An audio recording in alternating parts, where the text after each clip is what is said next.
Bonjour à toutes et à tous, j'espère que vous allez bien. Le mercato c'est bien sympa, mais les matchs de pré-saison commencent très bientôt pour le Barça. Qu'est-ce que Xavi nous réserve? Qu'est-ce que l'équipe nous concocte? Qu'est-ce que le Barça dans son entièreté va nous présenter? On en parle tout de suite dans l'analyse.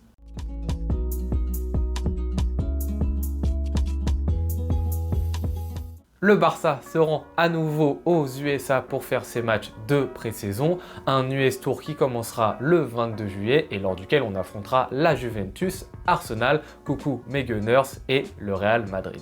Alors vous le savez aussi bien que moi, lors de ces matchs de pré-saison, on voit des choses qu'on ne verra pas lors de la saison. Il y a des joueurs qui se révèlent, qui font des dribbles incroyables, qui mettent des triplés et lorsque les matchs officiels commencent, on ne voit plus rien. Mais bon, on va pas non plus cracher dans la soupe, ce n'est pas non plus qu'un événement marketing, il y a quand même des choses sportives à en retirer et en tant que supporter du Barça, je vais vous exposer ce que moi j'aimerais voir lors de ces matchs. La toute première chose, et c'est assez simple, c'est de voir les nouveaux arriver avec la tunique du Barça. Ça fait toujours plaisir. Voir un petit Gundogan porter ce maillot. Martinez apparemment va quand même venir, mais il va sûrement pas jouer beaucoup de minutes parce qu'il est encore blessé. Et Oriol Romeu, pourquoi pas venir faire taire les détracteurs lors de quelques rencontres.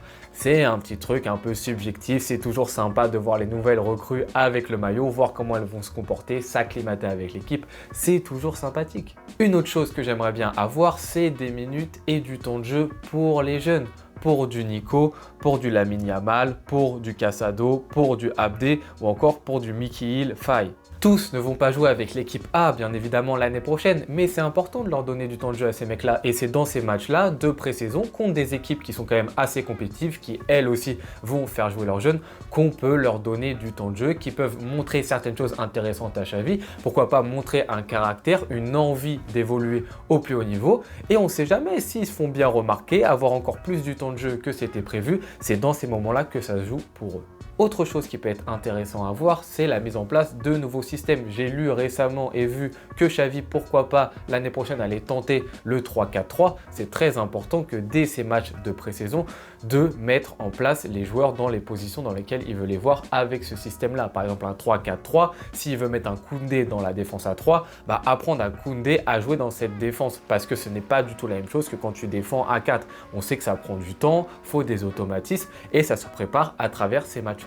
Quand je parle de tester des systèmes, il y a aussi ce qui va se passer au milieu de terrain. Est-ce que Xavi va mettre un milieu de terrain à 4 avec Gundogan, Pedri, De Jong, Gavi? S'il le fait, commencez déjà à mettre la structure en place. S'il le fait, est-ce que c'est De Jong qui va être la pointe basse? Est-ce que c'est Gundogan? Comment est-ce que tout ça va s'articuler? C'est très intéressant. Est-ce qu'on va évoluer en 4-3-3 et mettre donc un de ces 4 milieux en tant que remplaçant et plus jouer avec vraiment 3 attaquants que peuvent être par exemple Fati, Lewandowski, Dembélé ou Rafinha, Lewandowski, Dembélé? C'est plein de choses à voir, plein de choses qu'on peut tester lors de ces matchs de préparation. Ensuite, un point qui est assez important, ça va être gérer la confiance, qui se distingue en 4 points. Le premier cas, il est rapide, c'est les joueurs qu'on risque très fortement de vendre. Ceux-là, c'est facile, ils viennent même pas à la tournée. Je parle de Collado, Kessié et l'anglais notamment qui sont vraiment pas appelés sur cette US Tour. Le deuxième point, je parle de ceux qui sont en instance de départ mais qui vont quand même venir. Je parle de Dest, Rafinha, Torres, ce type de joueurs-là qui ont une plus-value sur le marché des transferts. Tout d'abord, c'est intéressant qu'ils puissent venir parce qu'ils peuvent quand même montrer à Xavi qu'ils en ont, qu'ils ont de l'envie et ils peuvent montrer des choses intéressantes qui peuvent forcer entre guillemets Xavi à vouloir les garder. Ça peut aussi être intéressant parce qu'au dernier moment, ça peut pourquoi pas augmenter leur valeur s'ils sont regardés par d'autres clubs et on ne sait jamais, s'ils n'ont pas d'offre sur le marché, au moins ça leur aura donné du temps de jeu précédemment. Comme c'est pas totalement sûr qu'on va les vendre, on peut pas totalement vilipender ces joueurs-là, les mettre sur le côté et pas leur donner du temps de jeu. Le troisième point dans la partie confiance, c'est redonner de la confiance à des joueurs qui ont été bons l'année dernière mais à qui il manque un petit truc pour être très bons, voire excellents, qui ont chacun leurs raisons différentes. Je parle par exemple d'un Lewandowski qui a été assez bon, mais à qui il manquait des petits trucs. Dans les grands matchs, il manquait un petit peu de confiance. C'est sa première année au Barça. Là, ça va être la seconde. On va être encore plus difficile que l'année dernière. C'est le moment, dès les pré-saisons, d'entamer de nouvelles choses. Prends le cas également d'un Pedri, par exemple. Lui, c'est surtout à travers ses blessures que ça a été difficile. Le remettre en forme, le remettre en confiance. Il gagne du temps de jeu. Là, il a repris de la masse musculaire. Voilà, petit match de préparation pour se mettre en forme. La même chose pour Dembélé qui a eu une grave blessure alors qu'il avait fait une première partie de saison très intéressante. Quand il est revenu, c'était carrément catastrophique. On sait que c'est un joueur qui a besoin de prendre des minutes de jeu, de voir qu'au niveau de ses blessures, tout se passe bien pour évoluer au plus haut niveau. Parfait ces petits matchs-là. Et enfin, le quatrième et dernier point dans cette partie confiance, c'est la donner aux joueurs très moyens en ce moment qu'on a du côté du Barça, enfin très moyens de l'année dernière, qui risquent fortement de rester. Donc là, je parle malheureusement de Alonso Garcia, pour lequel je n'ai plus aucun espoir, vous l'aurez compris, mais il y a de fortes chances qu'il reste au club, il y a de fortes chances qu'il joue quelques minutes par-ci par-là. On ne peut pas non plus totalement les mettre sur le banc et pas leur donner du temps de jeu. S'ils peuvent prendre un peu de confiance en jouant quelques minutes, même durant ces matchs de pré-saison, il faut leur donner. Je parle aussi d'un Fati, c'est un cas qui est un peu différent. Fati, on va rentrer sur sa deuxième saison pleine après ses nombreuses blessures. Là, on va être encore plus dur que l'année dernière. Ça risque d'être cette dernière année où on lui donne cette chance-là. C'est différent que les deux autres que je viens de vous citer, mais ça va être aussi important pour lui d'avoir de la confiance, de l'accumuler. Il va l'accumuler grâce à ces matchs-là.